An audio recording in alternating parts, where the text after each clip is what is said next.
पुढचा practice set आहे problem set 19. बघा हा पण काय क्वेश्चन खूप सोपा आहे. काय म्हटलंय, right the proper symbol from smaller bigger or equal in the box. मग आता सगळ्यात पहिलं एक्झाम्पल तर सगळ्यात इझी आहे. काय 3/7 3/7 काय सिम्बॉल आहे, इक्वल इक्वल. नंतर आहे 3/8 आणि 2/8. कोण छोटा, डेनोमीटर सेम राहिला. बघा 2-3 गोष्टी याच्यामध्ये लक्षात ठेवायच्या. जर डेनोमीटर सेम राहिला तर न्यूमरेटर जो मोठा आहे त्याच्याकडे साइन करायचं बिगर. मग कोण येईल मोठा, हा. नंतर इथं पुन्हा डेनोमीटर काय आहे, सेम आहे, तर कोण येईल बिगर, 10/11. नंतर पुढचं बघा इथं 5/15 आहे आणि 10/30. मग याचं लगेच आपण कन्सिडर करू शकत नाही का, डेनोमीटर सेम नाही. मग आपण काय करू, डेनोमीटर सेम करून घेऊ. तर डेनोमीटर सेम करायची ट्रिक तुम्हाला माहिती आहे. काय करायचं, इथं 30 आणि इथं 15 आहे. तुम्हाला माहिती 15 2 चा 30. खाली 2 नी केलं तर वरती 2 नी करायचं. मग 5 2 चा 10 आणि 15 2 चा 30. आता काय येईल तुमचं साइन, इक्वल इक्वल. काय 10/30 आणि 10/30. मग कोणतं साइन पुट करू आपण इथं, इक्वलचं. इथं पण इक्वलचं साइन टाकून द्यायचं. मग हे तुम्हाला समजण्यासाठी मी लिहून ठेवलं होतं.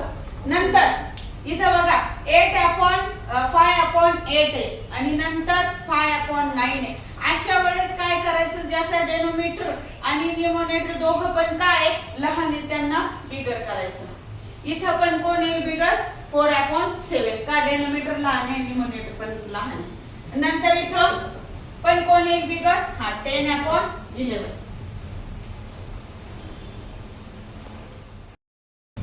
बघा 8 नंबरचा क्वेश्चन आहे. हे थोडे मोठे क्वेश्चन आहे म्हणून मी आधी सोडून ठेवले. खूप वेळ जातो सोडवायच्या याच्यामध्ये आणि व्हिडिओ मोठा होऊन जातो. मग 1/5 आणि 1/9 मध्ये मोठं कोणी, आपण आधी मध्ये जे शिकलोय की नाही, की डेनोमीटर सेम करून घ्यायचा मग ठरवायचं कोण बिगर आहे, कोण स्मॉलर आहे किंवा इक्वल आहे असं. मग आता तुम्हाला माहिती 9 आणि 5 दोघांच्या मध्ये कॉमन संख्या आहे का, 45. मग 5 × 9 करायचं. खाली 9 केलं तर वरती, हे लक्षात ठेवायचं. डेनोमीटर सेम करताना नेहमी डेनोमीटरला ज्यांनी मल्टिपल केलं त्यांनीच तुम्हाला कशाला करायचं आहे, न्यूमरेटरला करायचं आहे, हे विसरायचं नाही. मग 5 ला 9 नी केलं तर 9 ला कितीने करायचं, 5 नी. मग 1 9 चा 9 आणि 5 9 चा 45. हा आपलं बॉक्स इथं ऍज इट इज घ्यायचा. नंतर 1 5 चा 5 9 5 चा 45. आता दोघं सेम झाले. मग जेव्हा डेनोमीटर सेम असतो तेव्हा न्यूमरेटर वर ठरवायचं ग्रेटर कोण आहे आणि स्मॉलर कोण आहे. मग ग्रेटर कोण आहे, 9/45. इथं ग्रेटरचं चिन्ह मी दिले, पण पुस्तकात हे दोघं विचारले की नाही, मग इथं परत ते दोघं लिहून घ्यायचे. याचं उत्तर कोण आहे, हाय. म्हणून 1/5 इज ग्रेटर दॅन 1/9. बघा पुढचं एक्झाम्पल 9 5/6 आणि 1/8. असंच एक एक्झाम्पल मी आधी शिकवलंय तुम्हाला. डेनोमीटर सेम करायचं. तुम्हाला माहिती 6 आणि 8 च्या टेबल मध्ये कॉमन एक संख्या आहे कोण, 24. मग 6 4 चा 24 आणि 8 3 चा 24. मग बघा 6 4 चा 24, खाली 4 तर वरती 4 आणि 4 5 चा 20, 6 4 चा 24 आणि 8 3 चा 24 आणि 3 1 चा 3. मग याच्यामध्ये डेनोमीटर जो जेव्हा सेम असतं तेव्हा जो ग्रेटर असतो तो काय असतो, ग्रेटर असतो. आणि इथं पण टाकायचं आणि खाली पण टाकायचं. मग 5/6 इज ग्रेटर दॅन 1/8. आणि पुढचं एक्झाम्पल आहे बघा कोणतं, 5/12 आणि 1/6. मग इथं करताना तुम्हाला माहिती 6 च्या टेबल मध्ये 12 आहे. मग काय करायचं, फक्त तुम्हाला 6 ला चेंज करायचं, 12 ला करायचं नाही. मग 6 2 चा 12, खाली 2 तर वरती 2 आणि इथं 12 ला 1 नी करून घ्यायचं. इथं काही केलं नाही तरी चालेल, कारण कोणत्याही संख्येला 1 नी मल्टिपल केलं तर तीच संख्या येते की नाही. मग तेवढं डोक्यात ठेवायचं. 6 2 चा 12, 6 1 चा 1 2 चा 2. इथं आपण जो डेनोमीटर सेम असताना जो ग्रेटर असतो तोच काय करायचा, ग्रेटर करायचा. मग 5/12 काय ग्रेटर आहे त्या 2/12. आणि जसं पहिले एक्झाम्पल दिलंय 5/12 इज ग्रेटर दॅन 1/6. पुढचे एक्झाम्पल पाहूया. 11 नंबरचा क्वेश्चन आहे. सेम तेच क्वेश्चन आहे की 7/8 14/16 कोण ग्रेटर आहे. तर बघा इथे 8 आणि इथे 16 आहे. तर आपल्याला 8 ला काय करायचं आहे 16 करायचं आहे. मग 8 2 चा 16 7 2 चा 14 इक्वल आले की नाही. मग काय येईल आन्सर तुमचं बोथ आर इक्वल. नंतर मग वरती जरी इक्वल आला असेल तरी खाली 7/8 घ्यायचं. ओरिजिनल जे गणित दिलंय ते लिहायचं आणि इक्वलचं साइन देऊन टाकायचं. त्याच्यानंतर 12 जे गणित आहे 4/9 इज इक्वल टू 4/9. इतर तर काय दोघे सेम आहे बोथ आर दी सेम. तर इक्वलचं साइन टाकायचं फक्त.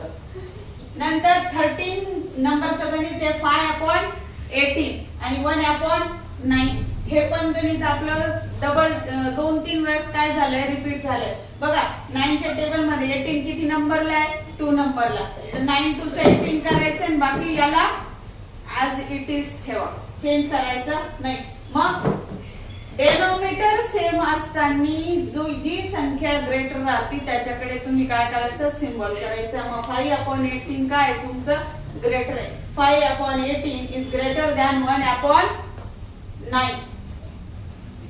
पुढचा 14 नंबरचा क्वेश्चन आहे 2/3 आणि 4/7. तर इथं काय 3 इथं 7 आहे. तर डेनोमिनेटर सेम करायचं आहे. डेनोमिनेटर सेम करायला क्रॉस मल्टिप्लिकेशनच आपल्याला इथं करावे लागणार आहे. तर 3 7 चा 21 7 3 चा 21 आणि 7 2 चा 14 4 3 चा 12.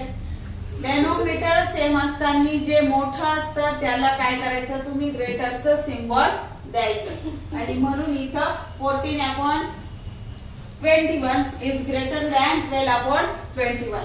2/3 ग्रेटर दॅन 4/7. लास्ट 2 एक्झाम्पल आहे आपले. आता हा प्रॉब्लेम सेट संपलाय. बघा तुमचं कितवं 15 नंबरचं एक्झाम्पल आहे 3/7 आणि 5/9. पुन्हा आपल्याला काय करायचं डेनोमिनेटर सेम करायचा. मग 7 9 चा 63 9 7 चा 63 खाली 9 तर वरती 9 9 3 चा 27 5 7 चा 35. डेनोमिनेटर सेम असताना जे ग्रेटर आहे न्यूमरेटर जो ग्रेटर आहे त्याला ग्रेटरचं साइन आपण देतो. मग ग्रेटर कोणाला 35/63. पण ओरिजिनल गणित हे तर मग इकडे साइन करायचं काय 5/9 इज ग्रेटर दॅन 3/7. आणि लास्ट वनचं एक्झाम्पल आहे आपलं काय 16 नंबरचं 4/11 1/5. याला पण सिंपल आहे क्रॉस मल्टिप्लिकेशन करा. 11 5 चा आणि 5 11 चा. खाली 5 ने केलं तर वरती 5 ने करायचं. खाली 11 ने केलं तर वरती 11 ने.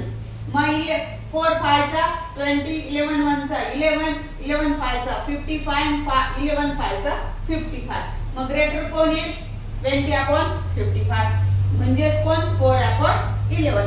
इथं आपला प्रॉब्लेम सेट 19 फिनिश झालाय. व्हिडिओ आवडल्यास लाईक करा शेअर करा आणि सबस्क्राईब करायला विसरू नका.